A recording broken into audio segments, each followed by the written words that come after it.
자, 안녕하세요. 이제 강의 시간으로는 첫 번째 시간이죠. 수주로염 제1과목 수주로염 개론에 관한 내용입니다. 제목에서 나와 있는 것처럼 수주로염 전반에 대해서 다루게 되죠. 그래서 어떻게 보면 좀 쉽게 접근할 수 있는 반면에 또는 시험 범위는 좀 범위가 넓다고 볼 수도 있어요. 뒤에 이제 다루게 될 뭐 법규라든가 상하수도 계획 또는 수주로염 공정 시험 기준 이런 것들은 시험 범위가 법규 같은 경우에는 해당 법령에서만 출제가 되고 상하수도 계획 같은 경우에도 상수도 시설 기준하고 하수도 시설 기준에만 나오는 반면에 여기 지금 수주로염 개론 같은 경우에는 어떤 정해져 있는 범위가 따로 있지는 않습니다. 그래서 범위가 좀 광범위한데 대신에 난이도는 좀 그렇게 높지가 않죠. 그래서 전체 과목 중에서 수험생들이 비교적 쉽게 접근하는 과목이기도 합니다. 자, 어떤 내용으로 구성이 되어 있는가 하면 수주로염 개론은 총 7개 장으로 구성이 되어 있습니다.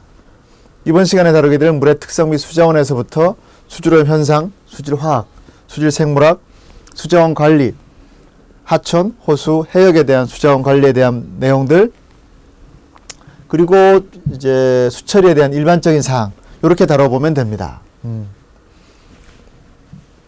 먼저 출제 빈도를 보면 여기에 별이 1개에서부터, 1개가 어디가 있을까요?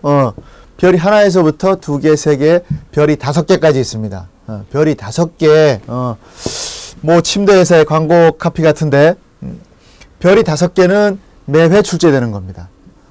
기사시험, 산업기사 시험 볼 때마다 매회 한 문제 정도는 나온다고 보시면 되고, 별이 4개 정도로 되어 있는 거는 한 번씩 건너서 2회마다 출제되는 내용으로 보시면 되고, 별이 3개인 거는 3회마다 출제되고, 그리고 별이 2개인 거는 지금까지 한 5번 이상 출제됐던 것들, 별이 하나인 거는 최소한 2번 정도 이상은 출제가 됐던 것들을 여기에 올려놨습니다.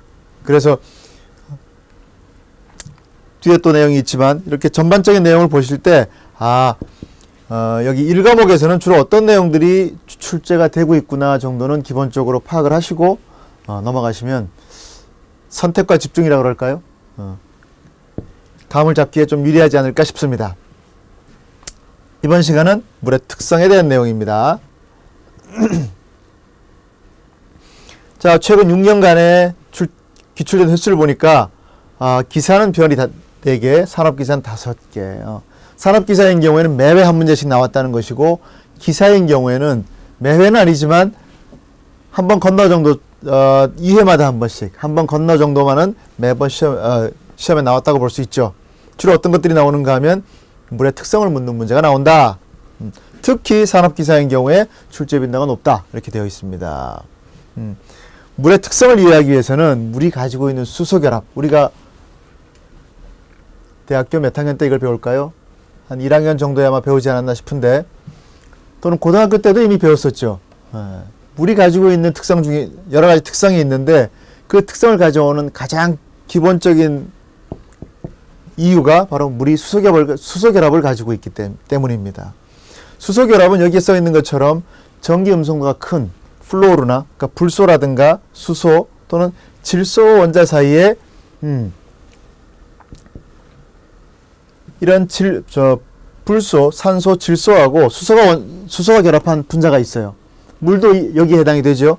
이런 물 분자가 옆에 이웃한 분자와의 이웃한 분자가 있을 때 그 수소 원자 사이에 형성되는 결합입니다.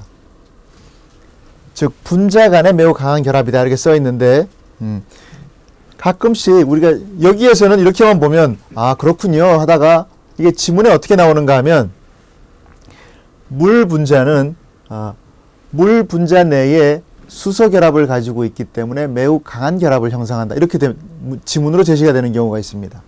수소 결합은 분자 간 결합입니다. 자, 여기에서 보면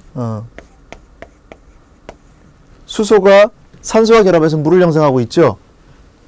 이 분자 내부에서는 수소 결합이 아니야. 여기 내부에서는 뭔가 하면 자, 잘 안 보이죠? 자, 여기 산소가 있고 여기 수소가 이렇게 있어. 이게 물 분자를 형성하는 구조식이죠.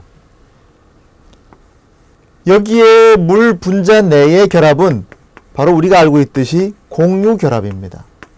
그리고 물 분자 간의 결합이, 이 결합이 바로 여기에서 얘기하고 있는 수소 결합이죠. 그래서 우리가 지문을 가끔씩 볼 때 수소 결합은 물 분자 간의 결합이지 물 분자 내에 있는 결합이 아닙니다. 요걸 조금 착안을 하시고 다음 단계로 넘어가시면 되겠습니다. 수소 결합을 가지고 있기 때문에 다음과 같은 특성들을 가지고 있다. 하나 놓쳤네. 자, 잠깐 뒤로 다시 돌아가서 물 분자가 산소가 수소와의 결합을 하고 있을 때 언뜻 보면 산소가 있고 수소가 양쪽에 이렇게 마주보고 있어야 될 것 같지만 실제로는 마주보고 있지 않고 104.5도라는 각도를 가지고 비대칭으로 있죠. 이런 것 때문에 이제 물이 극성을 갖게 되는 거잖아요. 물이 극성을 띠면서 이제 우리가 지금 보게 될 여기 있는 것들을 극성을 가지고 있어서 훌륭한 용매를 저장한다. 물의 대부분은 녹아. 우리가 알고 있는 대부분의 물질들은 물에 녹죠. 그 이유가 바로 조금 전에 봤던 것처럼 물이 극성을 띠고 있어서 여러 가지 물질들을 녹일 수가 있는 겁니다. 그런 특성이 있고 비열이 크다. 열 용량이 커서 외부의 온도 변화에 따른 실제적인 온도 변화가 크지 않다. 지구에 바닷물이 많아서 지구의 온도 변화 급격하게 일어나지 않는 것들, 생물체 내에 물이 많아서 온도 변화가 체온의 변화가 크지 않은 것들, 이런 것들이 바로 물이 가지고 있는 비열이 크기 때문이죠. 또 융해열과 증발열이 크다. 이 역시 마찬가지로 생명체에 녹이는데 들어가는 열이 많이 들어가고 이 물을 끓여서 증발시키는데 많은 열이 들어가기 때문에 해양의 온도 조절 기능이라든가 생명체의 체온 유지 기능을 할 수 있다는 겁니다. 또 알고 있듯이 녹는 점과 끓는 점이 높다. 물은 분자량이 얼마죠? 18입니다. 물 분자는 18인데 분자량, 다른 화학 조성이라든가 분자량이 비슷한 거에 비해서 녹는 점과 끓는 점이 굉장히 높은 겁니다.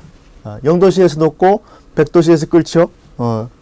분자량에 비해서 또는 화학 조성에 비해서 녹는 점과 끓는 점이 굉장히 높은 겁니다. 또 표면 장력이 크다. 표면 장력이라고 하면 물방울이 물 모양이 물방울이 서로 당겨서 표면을 최대한 적게 하려는 힘이죠. 그 표면 장력이 커서 모세관 현상을 일으키고 물방울이 동그란 모양을 갖게 되는 거죠. 그리고 이제 얼면 부피가 커진다. 물은 최대의 밀도를 언제 나타내는가 하면 4도씨에서 최대의 밀도를 나타내죠. 그리고 나서 이거보다 온도가 낮거나 높아지면 밀도가 점점 작아지죠. 부피가 점점 커진다는 걸 의미합니다. 얼면 부피가 커진다. 그 내용을 담고 있습니다.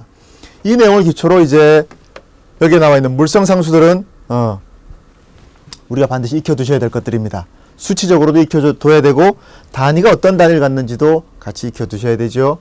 자, 비열은 물 14.5도씨에 있는 물을 1g을 15.5도씨로 만들 때 필요한 열량, 바로 우리가 알고 있는 1칼로리죠.